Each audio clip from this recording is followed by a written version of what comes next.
تیرے قرآن پاک کی تلاوت کو سننے کے لیے میں نے کل کائنات سے ہاتھ اٹھا کر اپنے کانوں کو لگا کر توبہ کر رہا ہوں اور زبان سے اقرار کر رہا ہوں کوئی بڑا نہیں ہے اے میرے پروردگار، تو ہی بڑا ہے، کوئی بڑا نہیں ہے، تو بڑا ہے۔ اور اللہ کی کبریائی کا، اللہ کی عظمت کا، اللہ کے جلال کا، اس کی قہاریت کا، ساری نعمتیں اس کے عطا ہو کرنے کے وصف کا، اس ساری کیفیات کو بندہ جس وقت اپنے اوپر طاری کر کے قرآن پاک سنے گا نا تو پھر موبائل کی بیل بجنا تو دور کی بات ہے، دائیں بائیں دیکھنے کی بھی انسان کے پاس سکت موجود نہیں ہوگی۔ کس کا بھائی کلام سنا جا رہا ہے؟ ہم پورا سال گزار دیتے ہیں قرآن پاک سننے کی ہمیں توفیق نہیں ہوتی، قرآن پڑھنے کی بھی توفیق نہیں ہوتی، تو ایک ماہ مبارک اللہ کریم نے عطا فرما دیا ہے، اور اس ماہ مبارک کے اندر انعامات کثرت کے ساتھ ہوتے ہیں۔ پہلا عشرہ کیا ہے؟ رحمت کا، دوسرا مغفرت کا، تیسرا جہنم کی آگ سے آزادی کا۔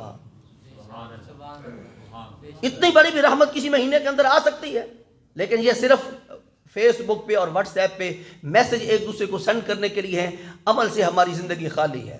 یہی تو علامہ اقبال رحمۃ اللہ تعالی وہ اپنی قوم کو بیدار کرتے ہوئے دنیا سے چلے گئے، وہ فرماتے ہیں گفتار کا غازی نہ بن، کردار کا غازی بن۔ گفتار کا غازی اور ہوتا ہے جو بس زبانی جمع خرچ کرتا رہتا ہے، اور کردار کا غازی ابو بکر صدیق ہے، کردار کا غازی علی المرتضیٰ شیر خدا ہے۔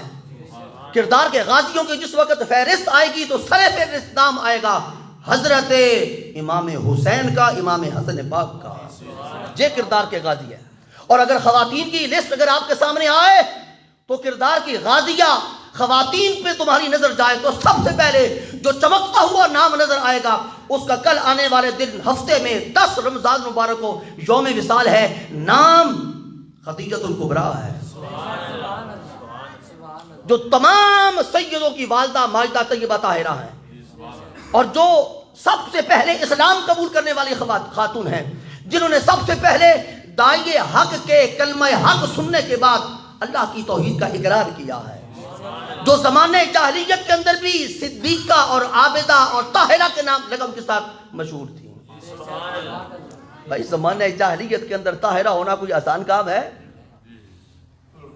شاید ہمیں تو پتہ نہیں ہے نا کہ طاہرہ کسے کہتے ہیں، جو بیٹی پیدا ہوئی اس کا نام طاہرہ رکھ دیا، ہاں اللہ کریم اس کو طہارت عطا فرمائے، جس کا نام آپ نے طاہرہ رکھا ہے اللہ کریم اس کو طہارت باطنی اور طہارت ظاہری عطا کرے، اس کی ساری زندگی طہارت کے سائے کے اندر گزر جائے، اور رحمت کائنات کی طہارت کا ایک ایک ذرہ اس کے لیے فیض بار ثابت ہو، ہماری دعا ہے۔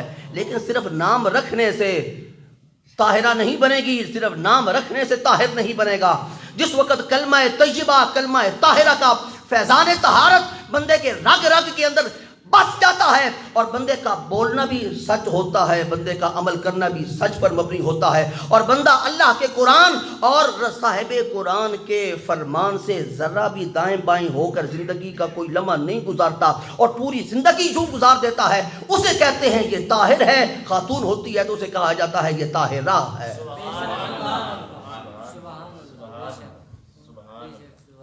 تو خدیجۃ الکبریٰ رضی اللہ تعالیٰ عنہ کا یوم وصال ہے کل 10 اور 3 رمضان مبارک یہ یوم وصال ہے حضرت فاطمہ الزہرا رضی اللہ تعالیٰ عنہا کے یوم وصال کا۔ چونکہ میں درمیان میں ہوں اس لیے میں آج انہی 2 خواتین اسلام کا ذکر خیر کرتا ہوں۔ 3 تو ہم گزار چکے، پچھلے جمعے پر انا آتینا کل کوثر کی صورت پاک میں نے اس لیے پڑھی تھی، آپ کا ذکر خیر کروں گا، لیکن بس اللہ کو منظور نہیں تھا، جو اللہ کو منظور تھا ہماری زبان سے اللہ نے کریم نے کہلوا دیا، تو آج ذکر خیر کرتے ہیں سب سے پہلے والدہ کا، سبحان اللہ، پھر اسی والدہ کی بیٹی کا، سبحان اللہ۔ اب نام نہیں لیا جائے گا، بس بات بتا دی ہے، نام لینا خواتین کا یہ ہمارا شیوا نہیں ہے، نہ ہمیں اجازت قرآن اور حدیث دیتا ہے کہ خواتین کے برسر ممبر نام لیے جائیں، پتہ نہیں ہے سب سے پہلی زوجہ محترمہ رسول کریم کی کون ہے، اور یہ جو عقد مبارک ہوا یہ پیغام نکاح رسول کریم نے نہیں بھیجا، اور نکاح کا پیغام بھیجنے والی اس خاتون اول یہ ہوتی ہے خواتین اول۔ آپ کی اخباروں کے اوپر بھی لکھا ہوتا ہے فلاں خاتون اول ہے، کیا خاتون اول ہے وہ؟ کوئی خاتون اول نہیں. خاتون اول وہ ہے جس کا اوڑھنا بچھونا اسلام ہے، دین ہے، قرآن ہے. وہ خاتون اول نہیں ہوتی جو اینکروں کے سامنے بیٹھی ہوئی ہو. وہ خاتون اول نہیں ہوتی جو کسی بڑے محل کے اندر عارضی طور پر چلی گئی ہو. وہ خاتون اول نہیں ہے. خاتون اول وہ ہے جسے رسول کریم کا محل نصیب ہوا، جس کا نکاح پاک اللہ رب العزت نے زمین پہ نہیں ہونے دیا، عرش بری پہ کیا ہے. ایسی خواتین کو خاتون اول کہا جاتا ہے. ہاں ایک اور محل کے اندر بھی خاتون رہتی ہے، میں اس خاتون کو بھی سلام نیاز پیش کرتا ہوں. اگرچہ وہ فرعون کے محل کے اندر رہتی ہے، لیکن فرعون کے محل کے اندر رہنے کے باوجود بھی اس نے فرعون کی تعریفیں نہیں کی ہیں. موسیٰ کے رب کو پہچانا ہے، موسیٰ کے رب کو مانا ہے. نام حضرت آسیہ ہے. اس طرح کی خواتین اسلام ہوتی ہیں. تیرے میرے گھروں کے اندر بھی خواتین بیٹھی ہوئی ہیں. کیا خواتین ہیں وہ؟ خواتین تو وہ تھیں کہ جنہوں نے ظلم کو برداشت کیا ہے، لیکن اپنے دین کو، دھرم کو نہ بیچا ہے، نہ اس پہ حرف آنے دیا ہے، نہ آنچ آنے دی ہے، اور ساری زندگی صاف ستھرے انداز میں دنیا سے گزار کے چلی گئی ہیں. اور جو آخری وقت آیا تھا حضرت آسیہ رضی اللہ تعالی عنہا کا، آخری وقت، اس وقت جو دعا مانگی تھی حضرت آسیہ نے، آج تک وہ دعا اس میرے قرآن پاک کے اندر محفوظ ہے، تیرے قرآن پاک کے اندر بھی محفوظ ہے. وہ دعا بھائی فرعون ہے، فرعون کے گھر کے اندر رہنے والی ہے، اس کا تو نام نہیں لینا چاہیے. فرمایا فرعون کا نام تو لے نہ لے، آسیہ کا نام لے گا، کیونکہ اس کا کردار زندہ ہے. فرعون خود مردہ، اس کا کردار مردہ. حضرت آسیہ خود زندہ، ان کا کردار زندہ، ان کی تعلیمات زندہ. تو قرآن پاک نے ان کی دعا کو محفوظ رکھا. دعا بڑی انوکھی ہے، اور نیاز کے اندر آ کر دعا نہیں کی مولا کریم قبول فرما، نہیں، ناز کی کیفیت کے اندر دعا کی ہے. ایک ہوتا ہے ناز، ایک ہوتا ہے نیاز. مولا مہربانی فرما، نہیں مولا یہ آپ نے کرنا ہے، میرا تیرے اوپر دعویٰ ہے، مولا میں تیری بندی ہوں. یہ جتنی مشکلات اور جتنی صعوبتیں اور جتنے آثار اور جتنے آلام مجھ پہ آئے ہیں، میں نے کس کے لیے برداشت کی ہیں؟ میں فرعون کے گھر کے اندر رہ کر تیرا نام لیتی رہی. میں نے صندوق سے موسیٰ کو بچپن کے اندر نکالا تھا، تو موسیٰ کی پیشانی پہ جو چمکتا ہوا نور نبوت تھا، میں نے پہچان لیا تھا یہ بیٹا بڑا ہو کے میری رہبری کرے گا، میرا قائد بنے گا، اور مجھے جہنم سے نکال کر جنت کی ابدی نعمتوں کا وارث بنانے کا ضامن ہوگا. مولا کریم یہ تو نے اگر مجھے نور فراست عطا کیا تھا، تو اب میں جھکوں گی تیرے سامنے، عاجزی اختیار کروں گی، تذلل کے اندر جاؤں گی، لیکن یہ سارا کچھ میں نے برداشت کر لیا ہے. فرعون کا ظلم و ستم میں نے سہ لیا ہے، اور میں نے کافروں کی باتیں سن لی ہیں، لیکن اس بچے نے اپنا فیض نبوت مجھے ایسا دیا ہے کہ اب میں موسیٰ کے رب پہ ایمان لا چکی ہوں. مولا کریم میں آج تیرے بارگاہ میں اپنا دعویٰ لے کے حاضر ہوئی ہوں کہ میرے اٹھے ہوئے ہاتھوں کی لاج رکھنا. یہ فرعون مجھ پہ ظلم کر رہا ہے، مجھے زمین پہ اس نے لٹایا ہوا ہے، ایک کیل اس ہاتھ میں گاڑا ہوا ہے، ایک کیل اس ہاتھ میں گاڑا ہوا ہے، میرے پاؤں کے اندر بھی لوہے کا کیل ہے، دوسرے پاؤں کے اندر بھی لوہے کا کیل ہے، اور میرے دونوں ہاتھوں اور دونوں پاؤں کو گھوڑوں کے ساتھ باندھ کر یہ فرعون مجھے ہلاک کرنا چاہتا ہے. مولا کریم اسے کون چکھے جسے تو رکھے. یہ میرا بال بھی بگا نہیں کر سکتا، میرے جسم کے ٹکڑے ٹکڑے ہو سکتے ہیں، لیکن اس آسیہ کی زبان پر تیرے نام کی جو لذت آئی ہے، جسم کے ٹکڑے ٹکڑے ہو کر بھی وہ لذت مجھ سے کوئی چھین نہیں سکتا.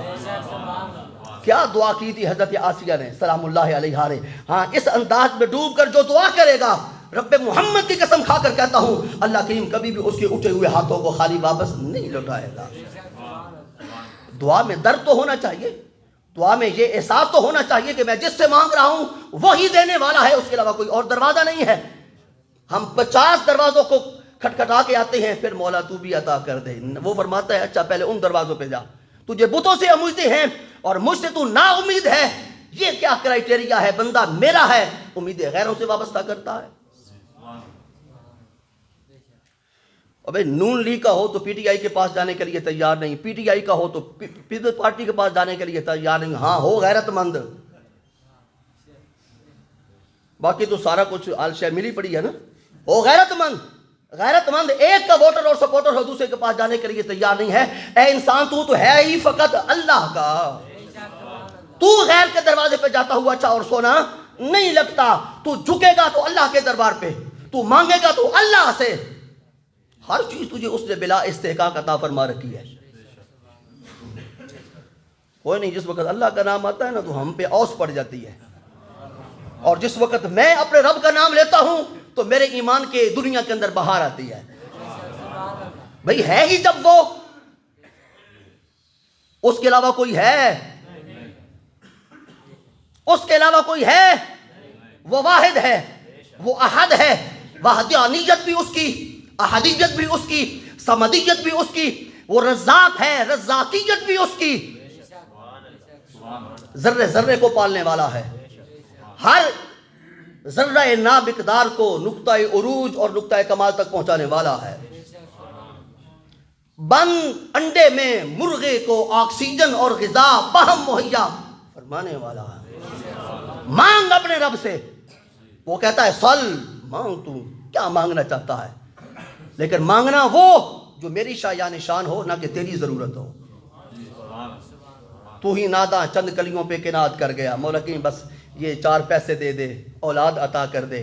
نہیں، اولاد مانگو رب سے، لیکن نیک اور صالح.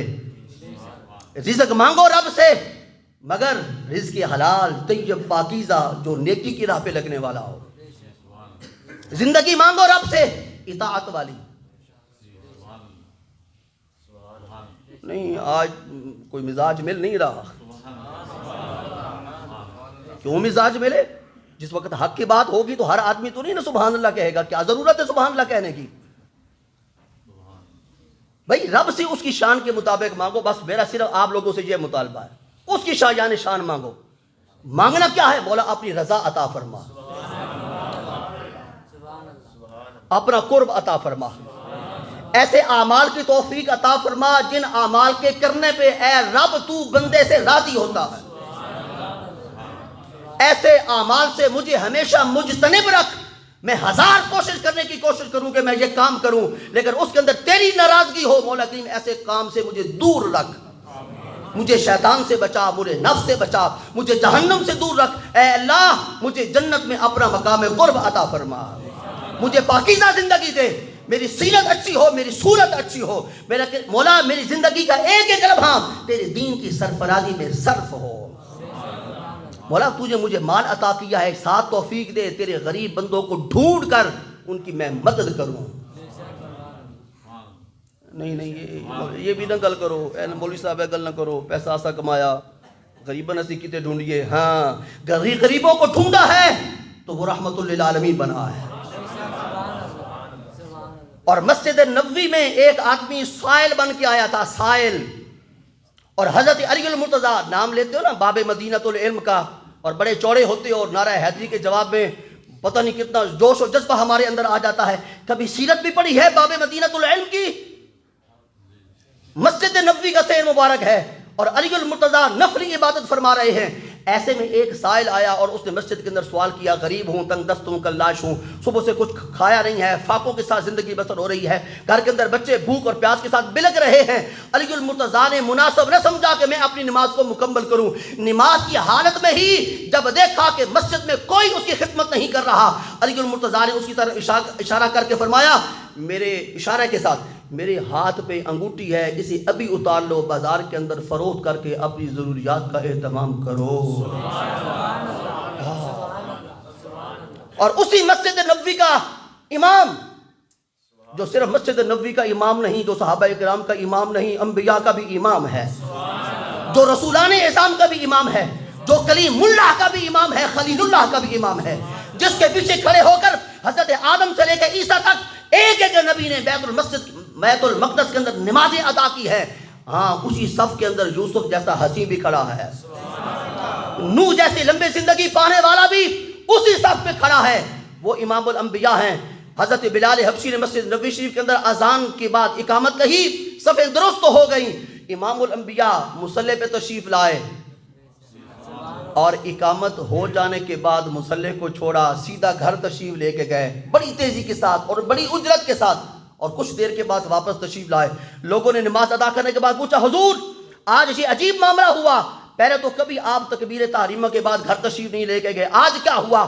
آپ نے وضو فرمانا تھا تو پانی یہاں پہ پیش کر دیا جاتا۔ فرمایا مجھے وضو کی حاجت نہیں تھی، میں نماز پڑھنے کے لیے جس وقت مصلی پہ کھڑا ہوا تو میرے دل کے اندر اللہ نے خیال ڈالا، اے محمد تیرے گھر کے اندر تھوڑا سا سونا پڑا ہوا ہے، وہ پڑا ہوا ہو اور پھر تو میری عبادت کرے۔ وہ تھوڑا سا سونا تیرے گھر میں پڑا ہوا ہو، ہاں تو محمد وہ ہے کہ تیرے پائے ناز کے ساتھ جو مکہ کا ذرہ لگ جاتا ہے وہ بھی سونا بن جاتا ہے۔ تجھے سونے کی کیا ضرورت ہے؟ اگر تو چاہے تو احد پہاڑ ہم سونے کا بنا دیتے ہیں، یہ میرے رب کا وعدہ تھا۔ احد پہاڑ کہاں سنارے تلاش کرتے ہیں، صراف تلاش کرتے ہیں سونے کو، سونا تو محمد پاک کی دہلیز کے ذروں کا نام ہے۔ اور حدیث پاک کا جملہ مکمل کر دیتا ہوں آل محبت کے لیے۔ رسول کریم نے فرمایا لو شئتو، اے وہ ہرما نصیب انسان جو کہتا ہے کہ محمد کے چاہنے سے کچھ نہیں ہوتا، اس کا ترجمہ بتا کہ محمد کے چاہنے سے کچھ ہوتا ہے کہ نہیں ہوتا۔ رسول کریم نے فرمایا لو شئتو، اگر میں چاہوں لصارت هذه الجبال معي ذهبا، یہ احد پہاڑ یہ پتھر کا نہ رہے سونے کا بن جائے۔ اور اسی اللہ کریم اتنا شعور ادراک اور زندگی عطا کرے